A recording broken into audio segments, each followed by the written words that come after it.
आज सॉल्व करेंगे question number 21। Question क्या बोलता है, a square block of would of mass m। ठीक है, एक ब्लॉक है वुड का बना हुआ जिसका मास है m, is hinge at a। ठीक है, यहाँ पर हिंज हुआ है and rest on a roller at b। b पे रोलर लगा है, तो रोलर है तो यहाँ पर कितना रिएक्शन आएगा, एक आएगा RB और यहाँ क्या आएगा, एक आएगा YA और एक क्या आएगा यहाँ पर XA। ठीक है, it is pulled by means of a string.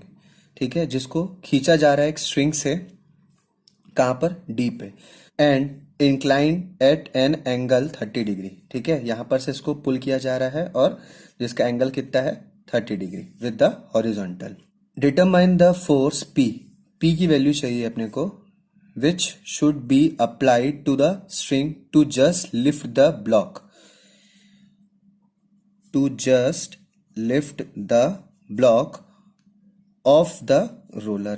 इसका मतलब क्या है, देखिए इस टाइप का क्वेश्चन हम पहले भी सॉल्व कर चुके हैं, जिसमें आपको बताया था मैंने कि just lift the block of the roller, मतलब यहां से जैसे इसको खींचा जा रहा है, ये क्या है, रोलर से थोड़ा सा उठ जा रहा है।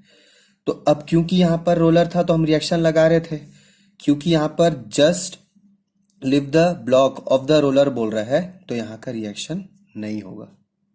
ठीक है, अब यहां रिएक्शन नहीं होगा, निकालना क्या है अपने को, P निकालना है, और क्वेश्चन में हमको क्या है, और दो अननोन है, तो इसको मैं सीधा क्या कर सकता हूं, रिजॉल्व करने के लिए, ताकि प्रॉब्लम ना बोल के मैं इसको क्या लिख दिया, सीधा RA।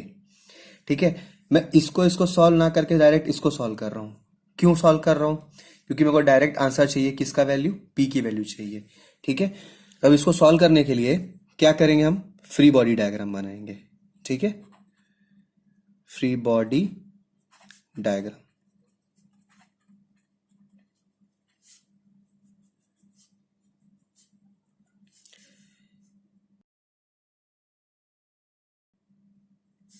एक स्क्वायर बॉक्स है, ठीक है, स्क्वायर बॉक्स है जिसपे अगर मैं डायगोनल खींचता हूं तो डायगोनल से सेंटर पॉइंट मिल रहा है, जिसपे एक डाउनवर्ड जा रहा है M इंटू जी। M इंटू जी क्यों हुआ, क्योंकि हमको जो फोर्स चाहिए वो किस में चाहिए, या तो किलो न्यूटन में चाहिए या तो न्यूटन में चाहिए। ठीक है, तो हमको फोर्स की वैल्यू चाहिए, तो हम मास के वैल्यू से तो ले निकाल नहीं सकते, तो इसको मास को वेट के हिसाब से कन्वर्ट करने के लिए क्या करते हैं, हम मास इंटू जी करते हैं। ठीक है, जी का वैल्यू क्या आता है 9.81। तो अब इसको क्या कर रहे हैं हम, यहां से एक फोर्स जा रहा P फोर्स, जो कितना बना रहा है यहां से 30 डिग्री, है ना। अब ये 30 डिग्री बना रहा है, अब क्या देखो, यहां से तो जस्ट बात किया था तो यहां पर रिएक्शन तो नहीं आएगा। ठीक है, यहां पर एक रिएक्शन आएगा। ठीक है, अब ये जो रिएक्शन है इसको मैं क्या कर दिया, RA, ये RA यहां से टच होते हुए जाएगा। अब इसका जो डिस्टेंस है वो क्या है, A है ना, और ये सेंटर पे डिवाइड करेगा तो ये A/2 होगा और ये A/2 होगा। ठीक है, अब क्या है, सीधा मैं क्या कर सकता हूं, मोमेंट लगाऊंगा, कहां पर, मोमेंट एट A। ठीक है, एंटी क्लॉकवाइज पॉजिटिव। देखिए मैं यहां पर अगर थंब रखता हूं तो एक ही फोर्स दिख रहा है, दूसरा फोर्स दिखना चाहिए था, जो कि हम लोग क्या बोल दिए कि कंसिडर ही नहीं किया जाएगा। ठीक है, तो अब इसमें फोर्स इंटू परपेंडिकुलर डिस्टेंस आएगा, तो फोर्स P। अब ये P इंटू परपेंडिकुलर डिस्टेंस में कल मैंने बताया था एक कॉन्सेप्ट कि अगर ये देखिए, अगर मैं यहां डायगोनल खींचता हूं, क्योंकि स्क्वायर है तो ये कितना होगा 45 डिग्री होगा, ये 45 डिग्री तो ये भी ऑब्वियसली 45 डिग्री ही होगा ना। ठीक है, इसका नेमिंग किया जाए, ये A है, ये C, ये D और ये B। ठीक है, तो मेरे को क्या पता चला कि AD डायगोनल, AD डायगोनल जो है इसकी वैल्यू क्या आएगी, क्योंकि स्क्वायर है तो क्या होगा, हम क्या लगा सकते हैं, पाइथागोरस थ्योरम लगा सकते हैं। ठीक है, तो पाइथागोरस थ्योरम लगा के क्या पता चलेगा, AD इज इक्वल टू क्या आएगा आपका A√2। ठीक है, A√2 आएगा। अब क्योंकि ये A है, ये A है, तो ये कितना आएगा, A√2 आएगा।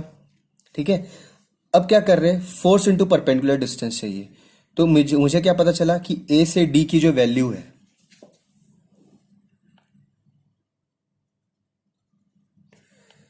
ये डिस्टेंस कितना है, A√2। अब ये डिस्टेंस पता चल गया। कल मैंने क्या बताया था कि अगर कोई ऐसा फोर्स है, ठीक है, और यहाँ का जो एंगल है वो कितना है आपका 45 डिग्री। अगर कोई ऐसा एंगल है, ये टोटल कितना बना रहा है, 30 + 45 75। इसको मैं अगर ऐसा मूव करते जाऊंगा तो ये एक पोजीशन में 90 डिग्री बनेगा। तो वो डिस्टेंस अपने को चाहिए। ठीक है, तो वो डिस्टेंस क्या है, और ये एंगल जो बना रहा है कितना है, 90 डिग्री। उसी तरीके से यहां भी अगर बनाना चाहूं तो ये जो डिग्री है कितना है आपका, 90 डिग्री, है ना। अब क्या देख रहे हैं हम कि भाई हमको P पता चल गया, इसका ये डिस्टेंस है। अब ये डिस्टेंस की वैल्यू चाहिए। ये A है, ये D आ चुका था, तो इसको मैं E बोल रहा हूँ। ठीक है, अब मुझे A to E चाहिए। अब A to E का वैल्यू कैसे निकालेंगे, देखिए, अगर एक ट्रायंगल है, ठीक है, ये थीटा है, ये परपेंडिकुलर है, और ये बेस है, और ये हाइपोटेनस है।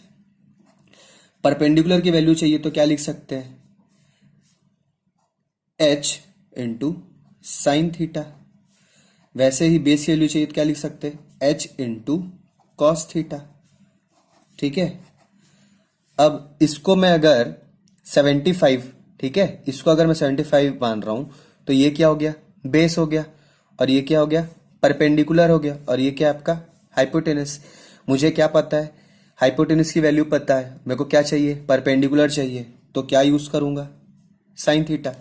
तो हाइपोटेनस पी आपका फोर्स आया इंटू डिस्टेंस। डिस्टेंस क्या होगा आपका, A to E।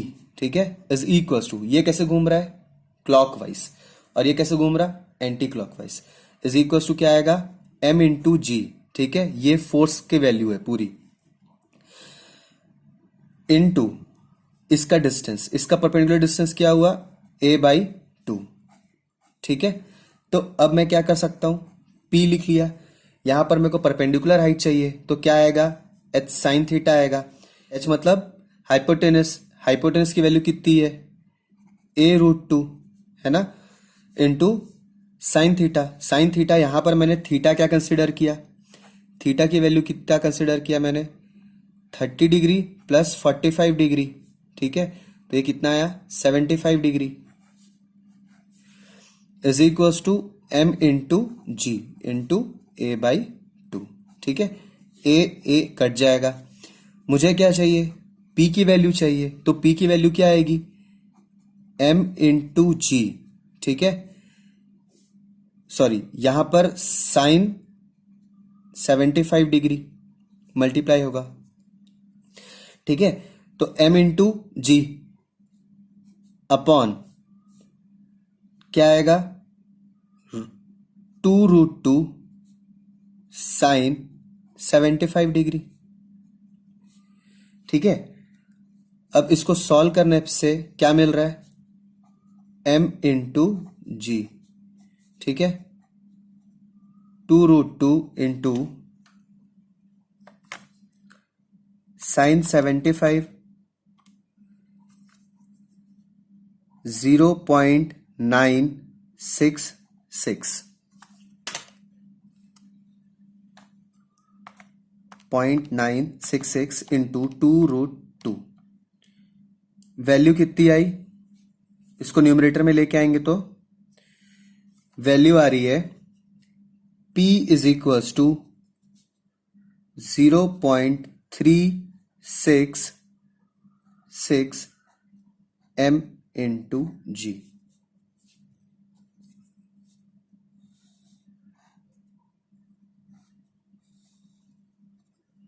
ठीक है,